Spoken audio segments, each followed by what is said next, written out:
السلام علیکم ورحمۃ اللہ وبرکاتہ۔ ناظرین گرامی، اکثر لوگوں کے ذہن میں اور ان کے دماغ میں ایک یہ سوال پیدا ہوتا ہے کہ انسان کے مرنے کے بعد اس کے جسم سے نکلنے والی روح یہ کہاں جاتی ہے؟ انسان کی روح کیسے نکلتی ہے اور وہ کہاں جاتی ہے؟ تو یہ اکثر لوگوں کے ذہن میں ڈاؤٹ پیدا ہوتا ہے، ان کے ذہن میں یہ سوال پیدا ہوتا ہے۔ تو آج اسی ڈاؤٹ کو کلیئر کرنے کے لیے میں آپ کے سامنے حاضر ہوا ہوں۔ آج میں آپ کو بتاؤں گا کہ انسان کے جسم سے روح کیسے نکالی جاتی ہے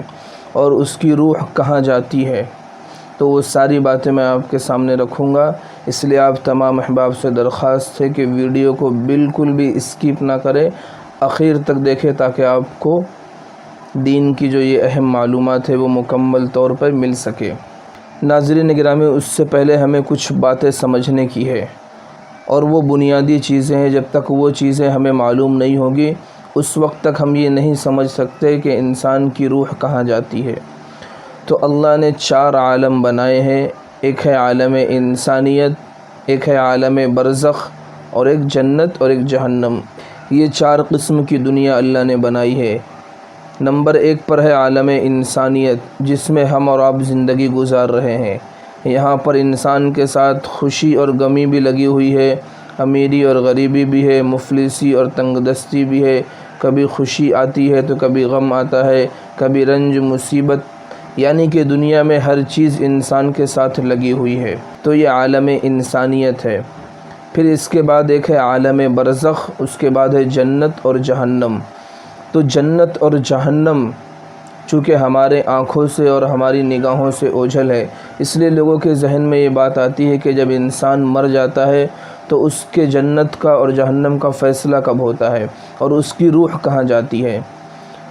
تو جنت اور جہنم جو ہے وہاں انسان بعد میں پہنچتا ہے، اس سے پہلے کی ایک دنیا ہے جسے عالم برزخ کہا جاتا ہے۔ برزخ کے معنی ہوتے ہیں آڑ اور پردے کے۔ چونکہ جنت اور جہنم اور دنیا کے درمیان کی یہ زندگی ہے عالم برزخ، اس لیے اسے آڑ کہا جاتا ہے، درمیانی زندگی۔ اور یہ سوال اس لیے پیدا ہوتا ہے اس لیے کہ جب انسان مر جاتا ہے، ابھی تو قیامت آئی نہیں، میدان محشر قائم نہیں ہوا، جنت اور جہنم کے فیصلے نہیں ہوئے، تو آخر انسان مرنے کے بعد کہاں جاتا ہے، اس کی روح کہاں جاتی ہے، اس کے ساتھ جزا اور سزا کا فیصلہ کیسے ہوتا ہے۔ تو یہ سوال انسان کے ذہن میں اس لیے پیدا ہوتا ہے۔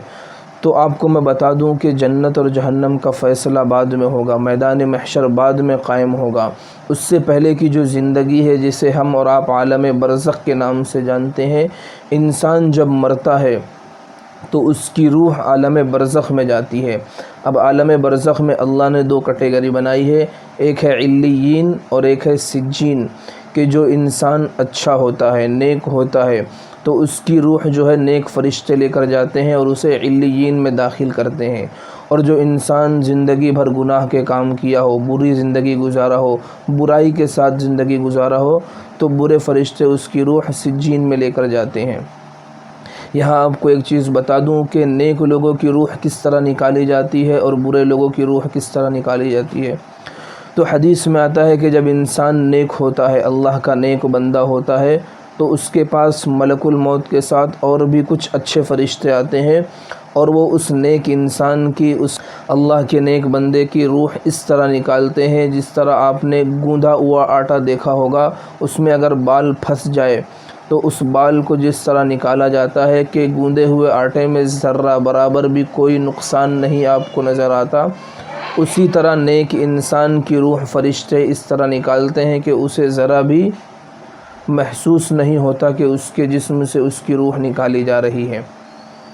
پھر وہ نیک فرشتے اس کی روح کو لے کر جاتے ہیں اور علیین میں داخل کر دیتے ہیں۔ اسی طرح جو انسان دنیا میں بری زندگی گزارا ہو، گناہوں والی زندگی گزارا ہو، اللہ کی نافرمانی میں زندگی گزارا ہو،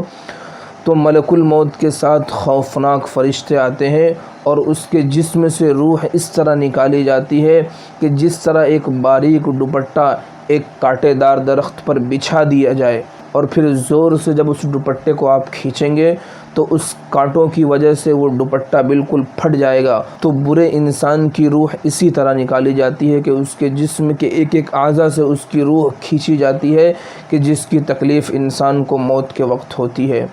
پھر وہ برے فرشتے، خوفناک فرشتے اس برے انسان کی روح کو نکال کر سجین میں داخل کرتے ہیں، اور پھر وہاں سے اس پر عذابات کا سلسلہ شروع ہو جاتا ہے۔ انسان کے مرنے کے بعد جب انسان کو قبر میں داخل کیا جاتا ہے تو اس کے بعد اللہ کے حکم سے اس کی روح اس کے جسم میں داخل کی جاتی ہے، اور پھر وہ جس طرح کے کام دنیا میں کیا ہوگا، اگر اچھے کام کیے ہوں گے فرشتے اس سے سوال پوچھیں گے، من ربک ما دینک من ھذا الرجل، تمہارا رب کون ہے، تمہارا دین کیا ہے، اور یہ شخص تمہارے کون ہے، یعنی نبی پاک صلی اللہ علیہ وسلم کے بارے میں سوال کیا جائے گا کہ یہ تمہارے کون ہے۔ تو جب انسان دنیا میں اچھی زندگی گزارا ہوگا، سنت کے مطابق زندگی گزارا ہوگا، تو وہ سارے سوالات کے جواب آسانی کے ساتھ دے دے گا، اور جب انسان دنیا میں برائی کی زندگی گزارا ہوگا، گناہوں پر چلا ہوگا، تو وہ کسی ایک بھی سوال کا جواب نہیں دے پائے گا۔ پھر وہیں سے اس کے عذابات کا سلسلہ شروع ہو جائے گا،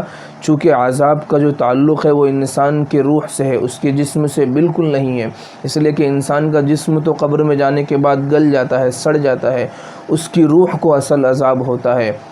انسان جب اچھے اعمال کرتا ہے تو اس کے لیے جنت کی کھڑکی کھول دی جاتی ہے، انسان جب برے اعمال کرتا ہے تو جہنم کے خوفناک اژدہے اس پر مسلط کیے جاتے ہیں، اور طرح طرح کے عذابات اس پر مسلط کیے جاتے ہیں۔ یہ تو قبر کی زندگی ہے، اور پھر جب قیامت آئے گی اور میدان محشر قائم ہوگا، اور پھر جب نامہ اعمال تولا جائے گا، پھر وہاں جا کر اس کی جنت اور جہنم کے فیصلے ہوں گے۔ اور یہاں ایک بات یاد رکھے کہ جو مسلمان ہوگا جس نے پوری زندگی میں ایک دفعہ بھی کلمہ پڑھا ہوگا اور اسلام قبول کیا ہوگا، بھلے سے اس نے پوری زندگی میں کوئی بھی اچھا کام نہیں کیا، کوئی بھی بھلائی کا کام نہیں کیا ہو، تو مرنے کے بعد جب قیامت قائم ہوگی اور جب نامہ اعمال تولا جائے گا، اس کے گناہوں کی وجہ سے اسے جہنم میں تو داخل کیا جائے گا، لیکن عذابات کو بھگتنے کے بعد اللہ تبارک و تعالیٰ اسے جنت میں داخل فرمائیں گے۔ لیکن ایک وہ انسان جس نے نہ کلمہ پڑھا، نہ مسلمان ہے بلکہ کسی اور مذہب سے تعلق رکھتا ہے،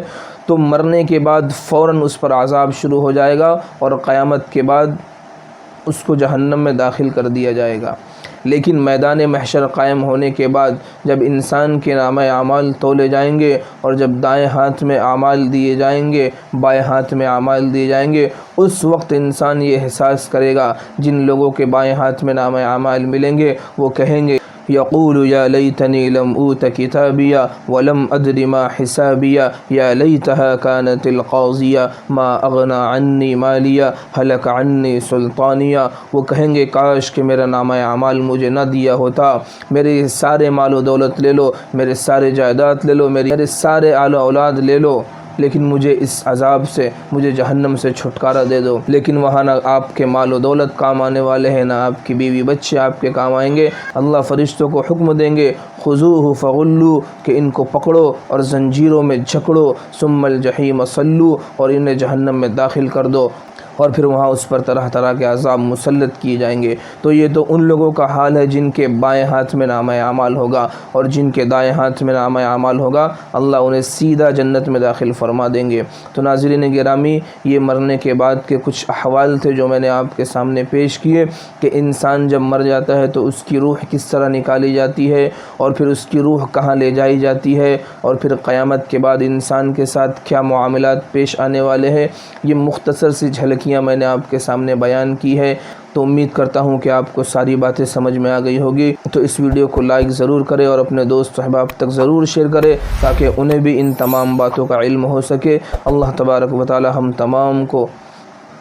قبر کے عذاب سے بچائے، اور میدان محشر کی سختیوں سے اور میدان محشر کی پریشانیوں سے ہم سب کی حفاظت فرمائے، اور ہم تمام کا خاتمہ ایمان پر فرما کر جنت کا مستحق بنائے۔ اور اخیر میں آپ تمام احباب سے درخواست ہے کہ اگر ہمارے اس چینل پر نئے ہیں تو اس چینل کو سبسکرائب ضرور کر لیں، تاکہ اسی طرح کی دینی معلومات آپ تک بآسانی پہنچ سکے۔ السلام علیکم ورحمۃ اللہ وبرکاتہ۔